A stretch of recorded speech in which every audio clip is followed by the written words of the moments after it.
Hello YouTube, welcome back to my playthrough Sniper Elite V2 Remastered, and I'm sorry I didn't have a part out yesterday or the other day for you guys. I've just been busy with the GTA update, but I have not forgotten about this game, and we are going to finish it. When I start a series, I finish it. And so let's continue where we left off, Koepenick launch site. And if you guys enjoy this series, please do drop a like, because it does help the series out a lot. I headed out immediately, praying I'd still have time. I had to get into position to take out that rocket. That would be hard enough. But to make matters worse, only a full fuel tank would generate a big enough explosion to burn off all traces of the Tauben payload. I only had a small window between fueling and launch. Okay. We'll use the Gewehr 43. We'll take the PPSH, keep the well rod. And I'm gonna need take a bunch of landmines. That's gonna help on this.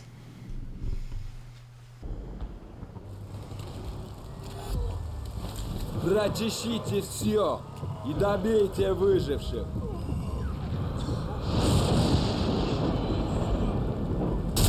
Damn.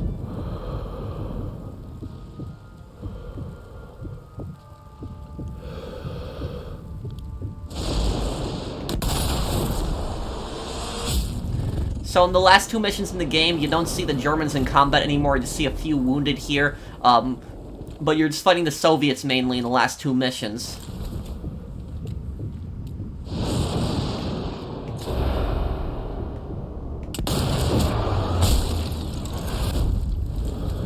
I'm firing right when the thunder is going off, so it's covering the shot, my shots.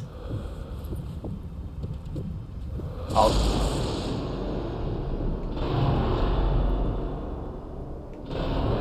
There we go, look at that. If you're wondering what the hell did I just do, I shot the grenade on his belt. You can do that in this game. Солдат убит.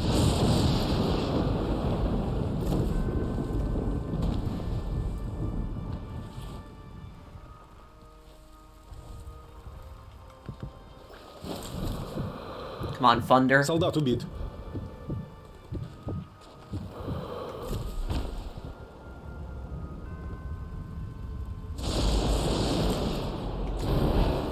Okay, got him.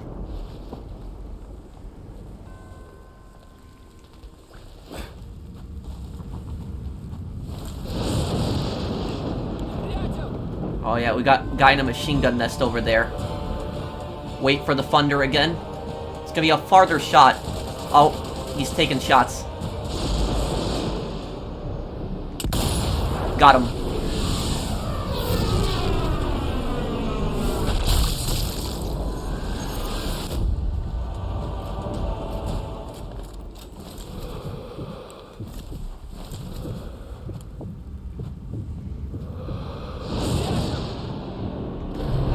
Oh, I hit the tip of the machine gun. Okay, I got him.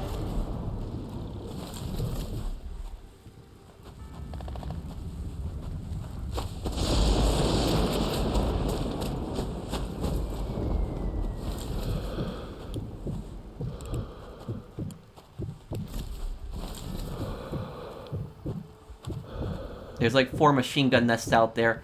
Oh, this is gonna be a really hard shot. Wonder if I can pull this off. Let's see.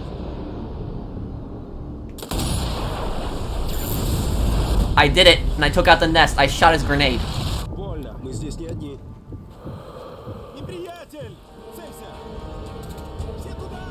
Wait for the thunder.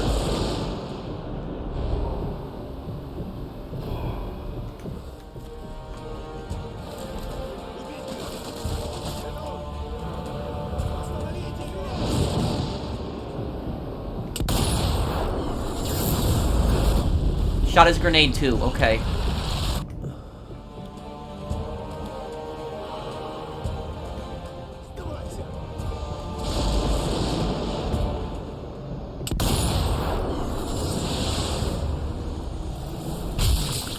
Got him.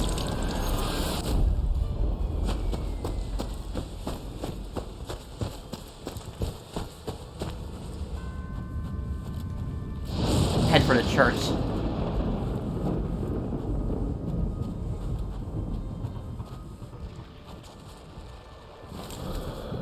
Time this just right. Wait for the thunder. Gonna have to be really quick, because there's 2 guys in the church, but I can do it.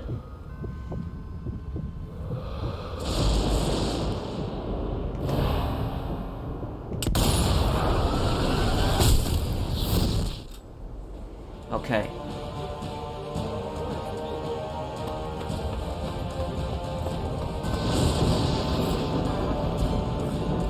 Get up here.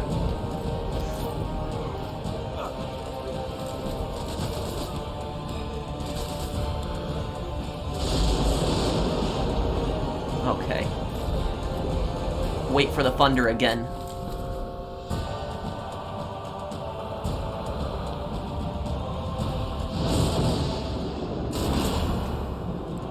Got him, okay. That. Wait for the thunder again.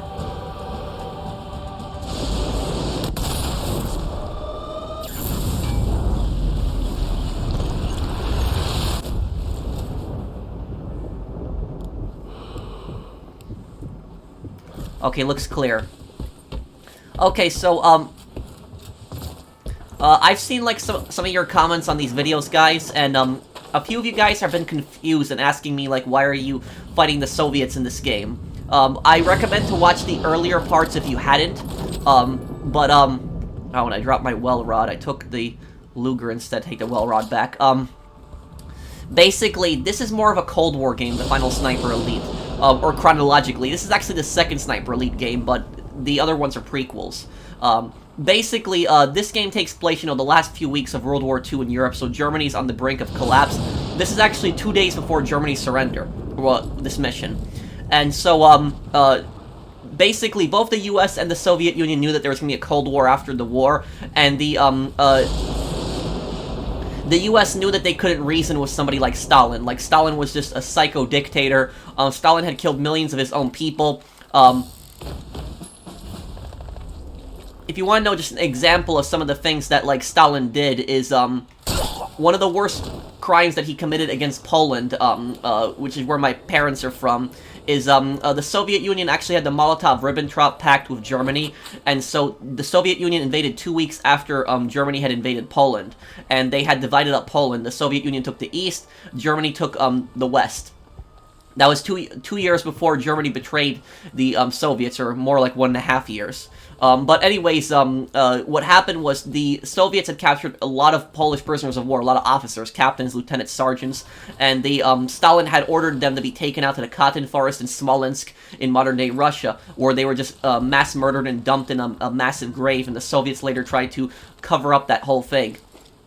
But, yeah, Stalin was just a really, really evil guy, just like Hitler, both really bad guys. And, Stalin basically tried to do the same, Stalin tried to mimic some of the things that Hitler was doing. He tried to do the exact same things in some situations. Like, for instance, there's gonna be a Soviet, elite coming this way. So, one of the things that Stalin tried to do is Stalin tried to, let me get this guy here first. So Stalin tried to copy Germany's blitzkrieg tactics. So basically, 2 months after Germany invaded Poland, in late November, early December of 1939, the Soviet Union had invaded Finland. And what happened was they tried to use German blitzkrieg tactics, basically bomb an area, you send in tanks and the infantry behind them, and the Soviets failed at this really badly in Finland, because Finland had really bad terrain. But the thing that Stalin tried to copy the most, that the Hitler had done, is he tried to copy the appeasement policy. Because what had happened was, before World War II, there was appeasement where Hitler was making a bunch of demands, and a lot of the Allies were just giving into the demands because they were scared of a war breaking out. Get this Soviet sniper here. He's in the church tower. Got him. So basically, what had happened was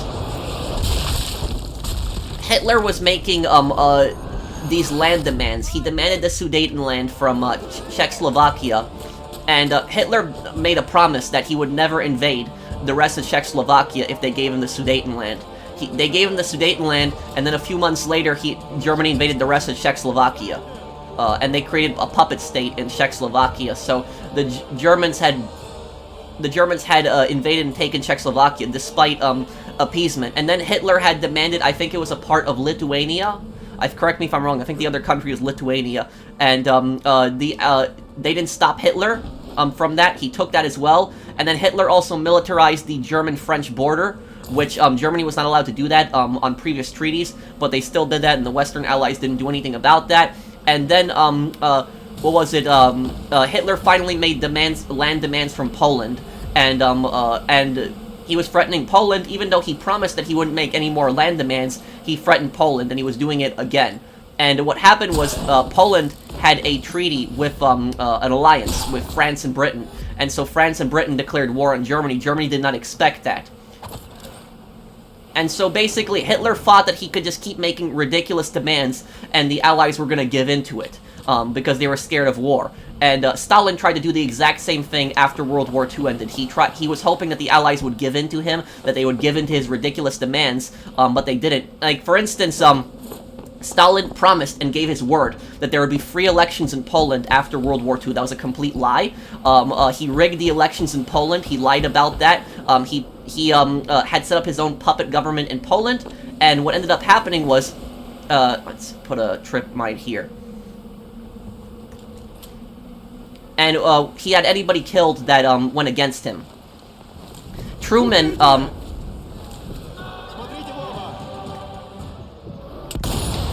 who was the U.S. president in late April 1945, because April 1945, Roosevelt died of a stroke. Get these guys here. Oh. So Roosevelt died of a stroke, and when Truman took power, Truman had summoned Molotov, the foreign minister of the Soviet Union, to the White House, and Truman actually cursed him out. He cursed out the foreign minister of the Soviet Union. Now, what happened was Molotov was furious at that and said that all of his years in diplomacy, he's never had anybody talk to him like that. And Truman said, if you don't want people talking to you like that, you keep your damn word.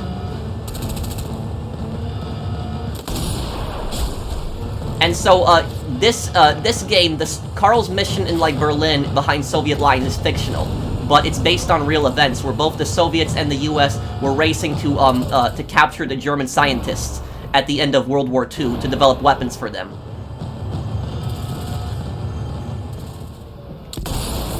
NASA, for instance, the U.S. American Space Agency, was actually founded by a lot of Nazi rocket scientists who developed horrible weapons like the V2, which killed thousands of people. So NASA has some pretty bad history to it. Now, if you want to know what's going on here, and you guys are going to see some of my best shooting now. I'm going to go crazy. I'm going to kill so many of these guys here. But basically, if you hadn't watched the previous parts, what's going on here is the Soviets have loaded that V2 rocket with Tauben gas, a deadly German gas. And so what they're doing is they're going to launch it at London to try to make it look like Germany's final revenge. And Karl has to stop that rocket launch. It's one of the best missions in Sniper Elite, this one here. Put another mine down. These guys just keep coming in. Ah! So, yeah, this is one of the best missions. I just love the soundtrack, especially trying to stop the rocket launch. And you have to kill an enemy every 10 or 15 seconds in this mission. If you don't kill an enemy every 10-15 seconds, they will overrun you. So I'm just gonna pick these guys off like crazy here.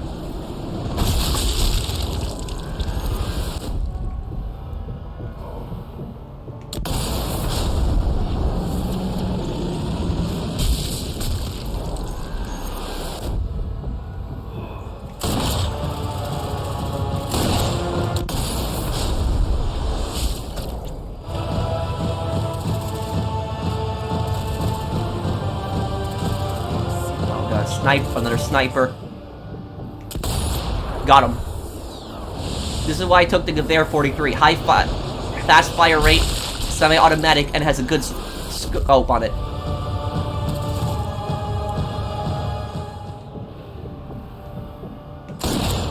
Almost had him.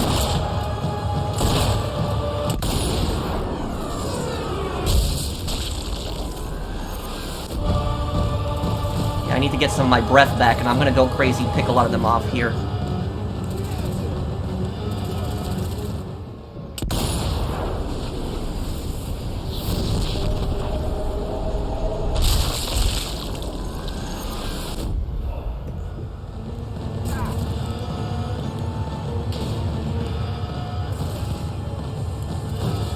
am I getting shot from?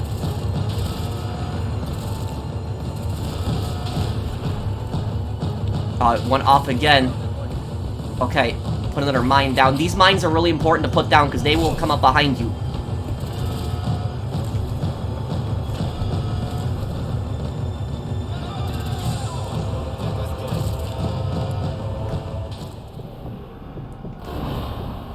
Oh, looks like we got a glitch there.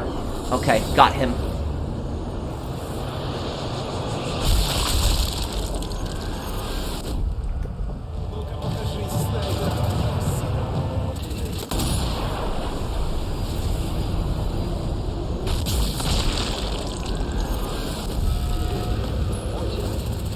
Here we go. Got it.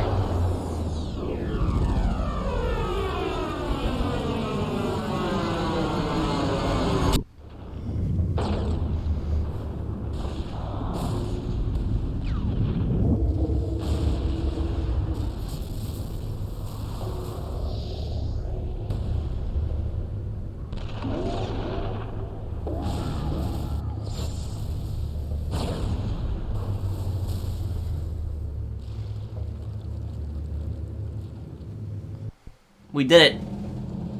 One of my best runs there. And so that final part with the rocket is really hard. I did that on hard difficulty. And they will overrun you.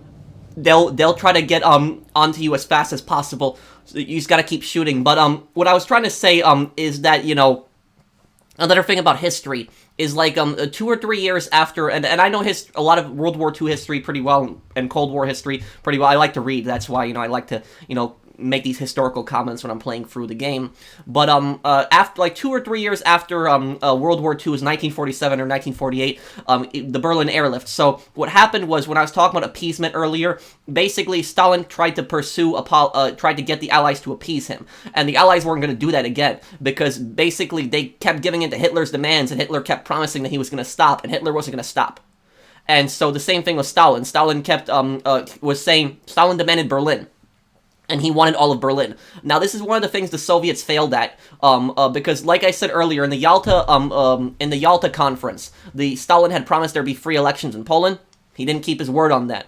And what actually ended up happening was, with Berlin, the reason that there was West Berlin set up, how West Berlin came to be, like, a free part of a city in, like, communist East Germany, was that the Allies and the Soviet Union agreed to divide up Berlin. Now, what happened was, Stalin probably was not going to keep his word on that. He was going to take all of Berlin. But what happened was, Allied troops had moved into West Berlin, and right when Germany collapsed. And so Stalin could not really kick them out at that point. They were there. That's how West Berlin was set up as a government in a communist country in East Germany. Now, Stalin then, like 2 or 3 years later, demanded all of Berlin. He's like, I want all of Berlin, and he basically made the same thing, demands. He said, you give me all of Berlin, and I'm going to stop. And the Allies at this point were like, you know, we tried the same thing with Hitler, and they were saying that, you know, we gave into his demands, but he didn't stop. Stalin's not going to stop either. Stalin was a psycho.